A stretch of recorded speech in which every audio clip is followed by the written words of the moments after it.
को आपको सोचना है। 13 तारीख को जब वोट डालने जाएंगे, मेरी इन तमाम बातों पर गौर करिए। और ये जो देशभक्ति की बात ये आरएसएस के लोग करते हैं, ये देशभक्ति की बात ये दोनों शिवसेना वाले करते हैं। अरे बताओ, चीन 2000 स्क्वायर किलोमीटर पर कब्जा करके बैठा हुआ है। न मोदी के मुंह से निकलता है चीन, न आरएसएस की जबान से निकलता है। कितने मर्तबा हमने पुकार पुकार कर कहा कि चीन कब्जा करके बैठ गया, मगर मोदी कुछ बोलते नहीं है। मगर मोदी बोलेंगे बच्चे पैदा कर रहे। अच्छा, बाय द वे, मोदी के खुद 6 भाई हैं, अमित शाह के 6 बहनें हैं। गोलवालकर के इधर देखो, यहाँ है, कुछ भी नहीं है इधर। गोलवालकर के 11 पैदा किए उनके डैडी। और इल्जाम हम पे लगा रहे हैं। तो मेरे भाई, एक शेर आपके सामने रखकर, बल्कि 2-3 शेर है। एक हैदराबाद के एक मजाहिया शायर थे, मोइन बंबू नाम था उनका। तो मोइन बंबू बोले, काम नहीं होने के क्यों करने को जा रहे चीचा, भीगी बारूद को तुम आग लगा रहे चीचा, मोटे शीशे की छड़ी आंख पे ऐनक, फिर भी नजरे शीला की जवानी पे लगा रहे चीचा। ये मैं नहीं बोला, ये मोइन बंबू बोले। हाँ, एक बात अब ये सुनो आप, ये मजे का है बहुत, ये काफी हिट हो गया। ये एक हैदराबाद के दखन के एक मजाहिया शायर थे, उनका नाम क्या था? नाम है हरी सिंह। अब समझ जाना किसको बोल रहा हूं मैं, मेरा साथ देना। अम्मा बाबा को भूल गया हो रे, सारी जनता को हौला बना रहा, हिंदू मुसलमान को लड़ा रहा, शादी करके जोरू को भगाता, एनआरसी बोल के हमको डराता, बार बार बाहर के दौरे करता, जनता के पैसे बर्बाद करता, कातिल और जानियों को छोड़ता, बेगुनाहों को कैद करता, मंगलसूत्रों की झूठी अफवाह उड़ाता, गरीब लोगों को मजाक उड़ाता, लोगों को तकलीफ देके खुश होता, चौकीदार बन के उछल रहा, अपनी औकात भूल गया। अब आप 13 तारीख को मेरे को आके नहीं बोलना पड़ेगा, अरे हो रे कहा है रे। तो आप लोग सब 13 तारीख को औरंगाबाद की फिजाओं में क्या नजर आएगा? औरंगाबाद की फिजाओं में क्या नजर आएगा? औरंगाबाद की फिजाओं में क्या नजर आएगा? कौन जीतेगा? जीतने वाले का नाम क्या होगा? जोर से बोलो, जोर से बोलो, औरंगाबाद जिंदाबाद, औरंगाबाद जिंदाबाद। अब आप डाल के खींचना, कैसा खींचेंगे?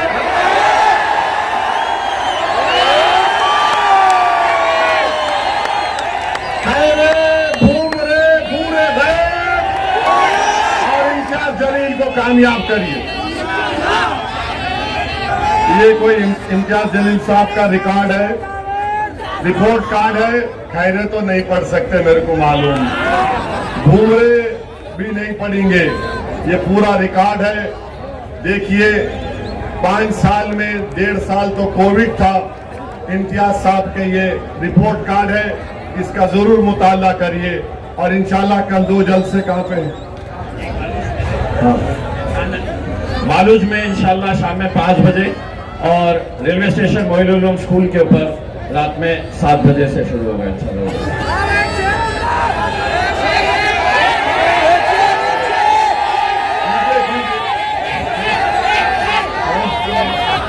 बटन नंबर 7 है और बटन नंबर 7 पे दबा के बटन दबाइए, पता ही क्यों। हाँ होगा, कितना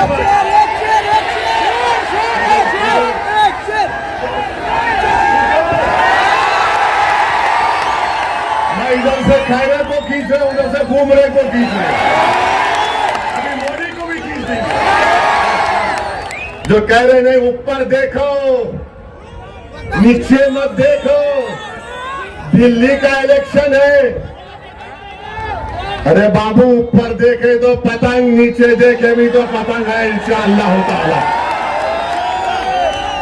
48 लोकसभा की सीट में आपने क्यों नहीं दिया? देना था मुंबई से, देना था नागपुर के पास से, क्यों नहीं दिया आपने? आपने इसलिए नहीं दिया क्योंकि जानते हैं कि मुस्लिम अक़लियत के पास कोई विकल्प नहीं है, वो हालत मजबूरी में वोट देंगे। मगर ये भूल गए कि ये 2024 है। अब महाराष्ट्र के दलितों के पास, महाराष्ट्र के धनगरों के पास, महाराष्ट्र के वंचित समाज के पास एक विकल्प है और वो MIM पार्टी है। अब आप ये नहीं समझ सकते कि हम जिसको चाहे खड़ा करेंगे ये समाज इनको दे देगा। इससे आपको एक पैगाम मिलता है कि औरंगाबाद की सीट जो आपकी है, जो औरंगाबाद की आवाम की है, चाहे किसी समाज का हो, वो आपकी इज्जत को छीनना चाहते हैं। इम्तियाज जलील को हराने का मतलब क्या है कि आपकी इज्जत को छीनना चाहते हैं, आपके इज्जत नफ्स को छीनना चाहते हैं, आपके इत्तेहाद को पारा पारा करना चाहते हैं। तो मेरे अजीज दोस्तों और बुजुर्गों, इन ताकतों को मौका मत दीजिए। अब वो दूसरा शिवसेना का कैंडिडेट है, क्या नाम उनका? हाँ, नाम है उनका, है नाम है, नाम है, बहुत नाम है उनका।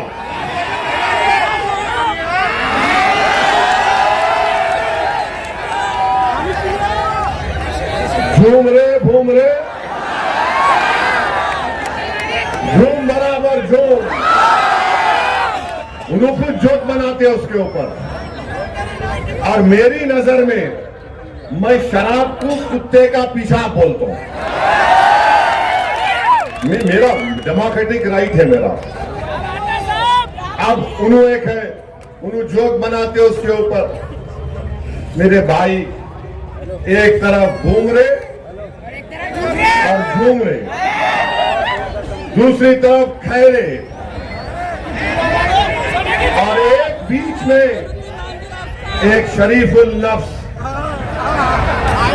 एक मासूम चेहरा रखने वाला आपका खादिम इम्तियाज जलील। आप तीनों की तस्वीर को सामने रखो, भूमरे, खैरे और इम्तियाज जलील, और आपको पता चल जाएगा कि भाई इन दोनों को देखे तो डर लग रहा, इसको देखे तो अपना लग रहा। तो अपनों का साथ तो देंगे ना आप लोग? 13 तारीख को पूरा एक होकर साथ देंगे ना आप लोग? और जो लोग कटिंग करने पे आए, मत करो, मत करो। मैं तुमसे अपील कर रहा हूं, मैं तुम्हारे अच्छे के लिए बोल रहा हूं। तारीख में तुम्हारा नाम खराब हरूफ में लिखा जाएगा। औरंगाबाद की जब सियासी तारीख लिखी जाएगी तो लोग तुम्हारे नाम को इज्जत से नहीं लेंगे।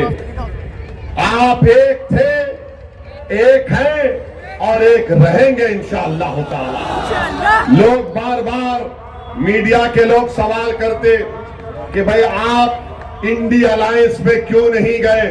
3 मर्तबा इम्तियाज जलील ने अवामी तौर पर स्टेटमेंट दे दिया कि हम लोग अगर बातचीत करेंगे तो हम तैयार हैं, मगर ये लोग बातचीत करने को भी तैयार नहीं थे। मैं आपको एक वाकया सुनाता हूं।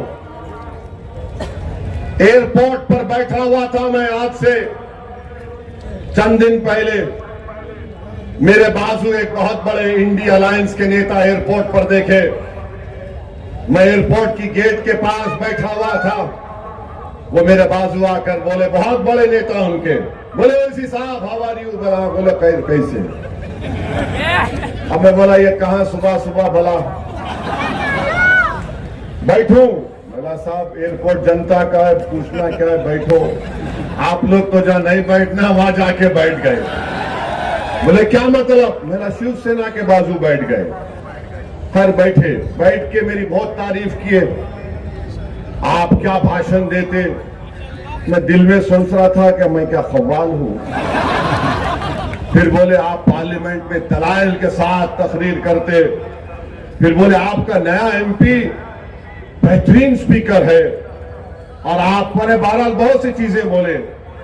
मैं बोला भाई साहब 5 मिनट में आप मेरी पार्टी के एमपी की मेरी तारीफ करें आप, और आपका ताल्लुक महाराष्ट्र से है, ये तारीफ आप जो कर रहे हैं मेरे को लगता है कि मुनाफिकत है, ये हिपोक्रेसी है। बोले क्यों बोल रहे हैं साहब? मैंने आप हमारा इम्तियाज आपको पूछा लो अलायंस में, तो आप लोग बोले नहीं। बोले नहीं ओवैसी साहब ऐसा है, अगर आपको हम ले लेंगे तो हमको जो है दूसरों का वोट नहीं मिलता, हमको दूसरों का वोट नहीं मिलता। मैं सुन के ताज्जुब कर रहा था इस शख्स को कि अभी बैठकर कह रहा था कि हिंदुस्तान के संविधान को तुम बचा रहे हो, ऐसी तुम बाबा साहेब अम्बेडकर के ख्वाबों को पूरा करने की बात करते, हम तुम्हारी इज्जत करते। मैं सुन रहा था उनकी गुफ्तगू और कह रहे थे कि नहीं वोट नहीं मिलता है, वो फुला हो जाएगा। मुझे भी बड़ी तकलीफ हुई क्योंकि औरंगाबाद में तो इम्तियाज जलील को सबका वोट मिला। इम्तियाज जलील सिर्फ एक समुदाय का नेता तो नहीं है, इम्तियाज जलील को सबने कामयाब किया। खैर वो चले गए, मेरे दिमाग पर एक बोझ सा हो गया। मैं अल्लाह से दुआ कर रहा था कि अल्लाह ये सब बातें मुझे सुनना पड़ता परवरदिगार। तो उतने में मेरे पीछे से एक खातून और उनका बेटा उठकर आए और उस खातून ने कहा बेटे असद। मैं एकदम आंख खोला और देखा, बोले बेटे असद मैं तुम्हारी इसकी बातें सुन रही थी और मुझे तकलीफ हुई इसकी बातें सुनने के बाद, मगर मेरे बेटे तुम सच्चाई पर हो और तुम यकीन जानो कि हम सब तुम्हारे साथ हैं। इनकी बातों को लेकर तुम तकलीफ मत उठाओ, तुम जहनी बोझ का शिकार मत हो जाओ। मैंने अपने बेटे से कहा कि अगर मैं मर भी जाऊंगी तो तुम असदुद्दीन ओवैसी का साथ नहीं छोड़ना। मेरे आंख में आंसू आ गए, मेरी आंख में आंसू आ गए। मैंने कहा कि अगर आप गैर महरम नहीं रहती तो मैं आपके पैरों को छू लेता। तो उस औरत ने कहा इधर आओ बेटे, और मेरे सर पर हाथ रखा। मेरे आंख से भी 2 कतरे आंसू के निकल गए, उस खातून की आंख से बेशुमार आंसू निकलते गए और बार बार मुझसे कहा, मैं इसकी गुफ्तगू सुन रही थी, मेरा कलेजे में दर्द हो रहा था कि मेरे बेटे को बाजू बिठाकर तारीफ भी करके आज वो कह रहे हैं कि तुमको करीब आने नहीं देंगे। मेरे भाई, जब कभी भी मैं औरंगाबाद को आता हूं और दौरे करता हूं, जिनका मेरा उनका कोई रिश्ता नहीं है, जिनको मैं पहचानता भी नहीं, और जब घरों से हमारी मां और बहनें रो रो कर कहती है, ऐसा कहती है कि तुम कामयाब हो गए, जब नौजवान कहता है कि भाई कुछ भी हो जाओ हम तुम्हारा साथ नहीं छोड़ेंगे, ज़ईफ लोग बुला बुला कर बोलते कि असदुद्दीन हस्बुनल्लाह नेमल वकील का विर्द करते रहो, तो खुदा की कसम मैं तुम्हारे दरमियान में खड़े होकर कह रहा हूं, मुझे किसी की जरूरत नहीं है, अल्लाह और तुम लोग काफी हो, अल्लाह और तुम लोग काफी हो। ये क्या कर लूंगा इन लोगों के पास जाकर, शायद मुझे शोहरत मिल जाए या कोई मंत्री या पोस्ट मिल जाए, मुझे नहीं चाहिए मेरे भाई। तुम्हारे दिलों में अल्लाह ने मोहब्बत पैदा की, तुम्हारे आंख में आंसू आ जाते जब मजलिस का जिक्र होता। यही सबसे बड़ी दौलत है, यही सबसे बड़ी दौलत है, यही सबसे बड़ी नेमत है अल्लाह की।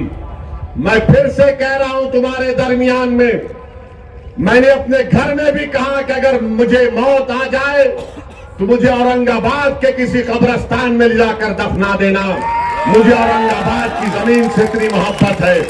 मैं जज्बात में लाने को नहीं कह रहा हूं, नहीं मालूम इस जमीन में क्या चीज है कि बहुत यहां पर एक रूहानी सुकून मिलता है। अल्लाह तुम्हारे इस जज्बे को सलामत रखे। डरने और घबराने की जरूरत नहीं है, अल्लाह हमारे साथ है। अल्लाह हमको कामयाब और कामरान करेगा। अरे ये लाख आ जाए, कोशिश कर ले। मुझे यकीन है कि मराठा लोग जो पार्लियामेंट में देख चुके इम्तियाज जलील को कि जिसने मराठाओं के आरक्षण की बात की, धनगर समाज के लोग ये जानते हैं कि इम्तियाज जलील ने बेलौस उनकी राय और इंसाफ की बात की।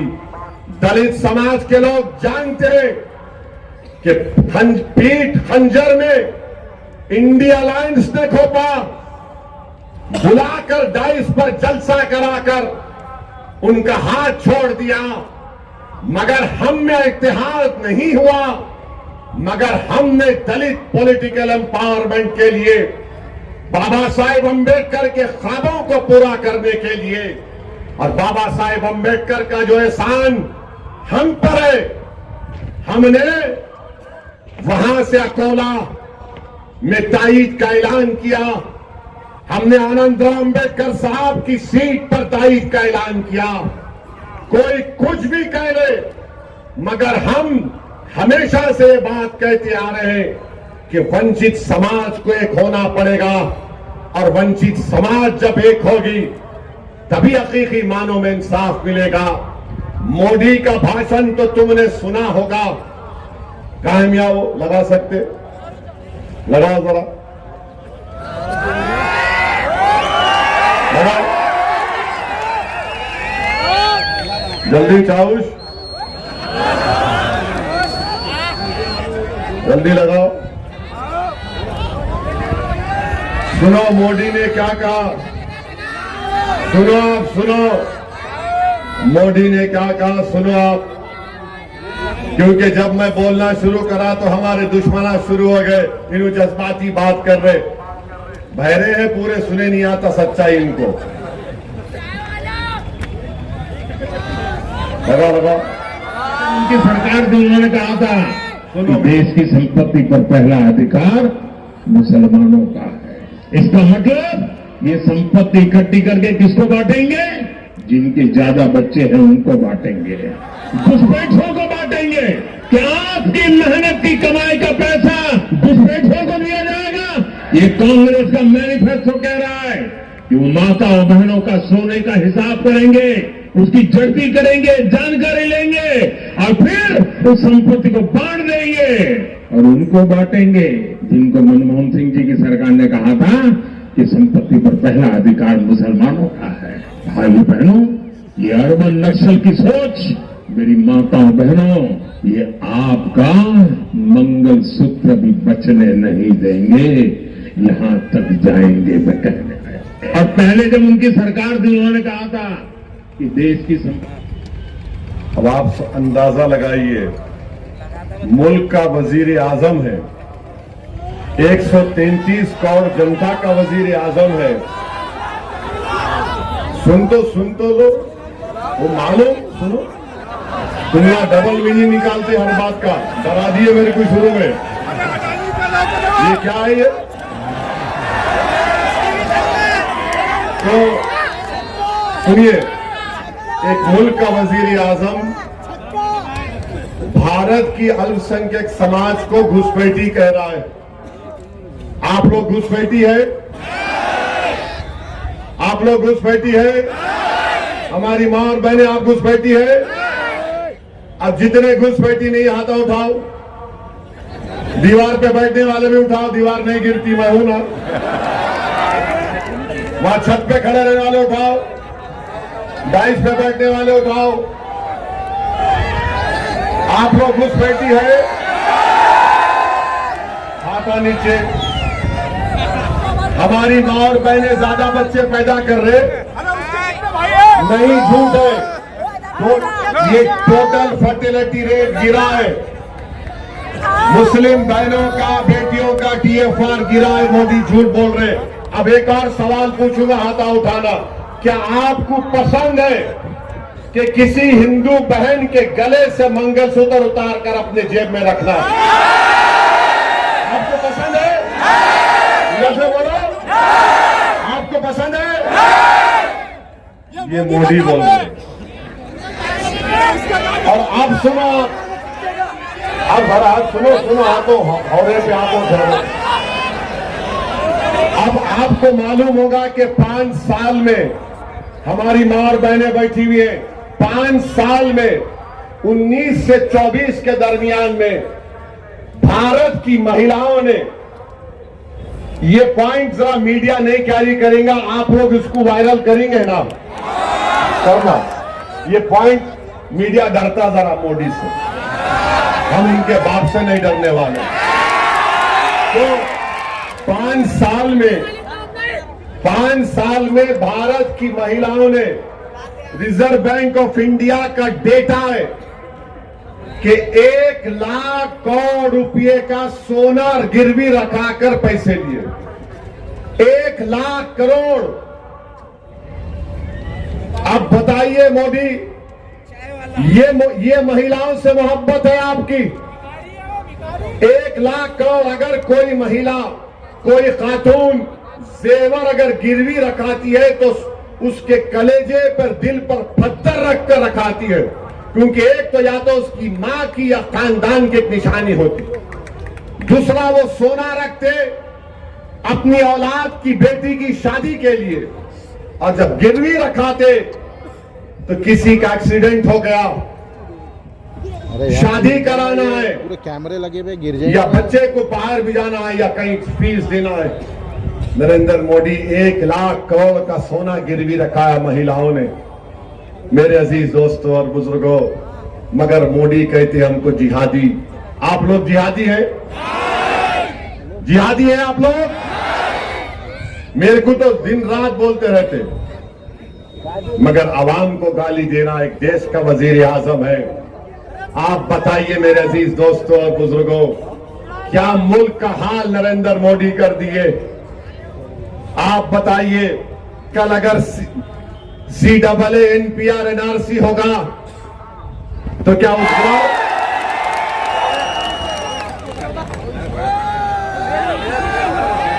बहुत अच्छा है। अगर इनका नाम, तीनों का, डॉक्टर साहब का नाम आ गया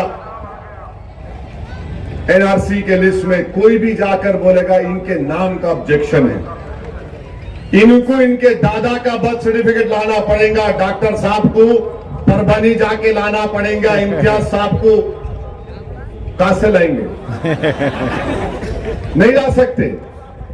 और अगर कल NPR NRC होगा औरंगाबाद की आवाम, तो क्या उद्धव ठाकरे आके खड़ेंगे? क्या ये दोनों चचा भतीजे आएंगे? कौन आएगा और कहेगा कि हम कानून को फाड़ते? किससे कागज पूछ रहा? पूछ। असदुद्दीन ओवैसी, इम्तियाज जलील आएंगे। शहर औरंगाबाद पर लगी हुई है। ये क्या 48 की तादाद में कम से कम एक मुसलमान तो हम जरूर पार्लियामेंट में भेज पाएंगे, अगर आपकी भरपूर हिमायत हासिल रही, जिस तरह की हिमायत इसके पहले 2019 में हासिल हुई थी, तो इंशाअल्लाह रहमान जरूर इम्तियाज जलील साहब अब की बार पार्लियामेंट जाएंगे। देखिए, क़यादत जो है वो बच्चों का खेल नहीं है, और क़यादत इतनी आसानी से हासिल भी नहीं होती है, बड़ी मेहनत से क़यादत आती है। आपके शहर ने मेहनत की, बरसों की मुशक्कत के बाद आपने अपनी क़यादत को खड़ी की है, और उस मजलिस की क़यादत को जब आपने खड़ी की तो उसकी शक्ल में इम्तियाज जलील साहब आपके खासदार बनकर हिंदुस्तान की सबसे बड़ी पंचायत, जिसे पार्लियामेंट कहते हैं, वहां पहुंचे। पार्लियामेंट का मेंबर, और एक गली कूचे में वार्ड का मेंबर या एमएलए के मेंबर से मुख्तलिफ है। एक जो पार्लियामेंट का मेंबर होता है, जहां 543 की तादाद में लोग रहते हैं, वहां पर वो सारे मुल्क के मामलात को देखता है, सारे मुल्क के कानून वहां बनते हैं और सारे मुल्क के किस्मत के वहां फैसले होते हैं। तो आपको कैसे शख्स को वहां पर भेजा आपने पिछले दिनों, जो सलाहियत में किसी तरह से कम नहीं है, जिसकी बरसों की कम से कम 20 बरस की जो है वो मशक्कत रही है, मेहनत रही है, एक जर्नलिस्ट की हैसियत से वो काबिल हैं, पढ़े लिखे हैं, हर आप दूसरे मेंबरान जो लोग खड़े हुए इलेक्शन में, आप उनसे मुआवजा कर लीजिए, क्या इम्तियाज जलील साहब के सामने कोई है? उनके सामने आप किसी को नहीं पाएंगे। इतना काबिल, पढ़ा लिखा और बासलाहियत इंसान जो हिंदुस्तान की सियासत को, जो दुनिया की सियासत को जो समझता हो, बुझता, आपको ऐसे आदमी को पार्लियामेंट में भेजना है। ये नीचे का इलेक्शन है, ये ऊंचे पार्लियामेंट का इलेक्शन है, इसलिए आप इस बार इंशाअल्लाह रहमान। आखिरी बात मैं जो कहना चाहता हूं, जो मैंने महसूस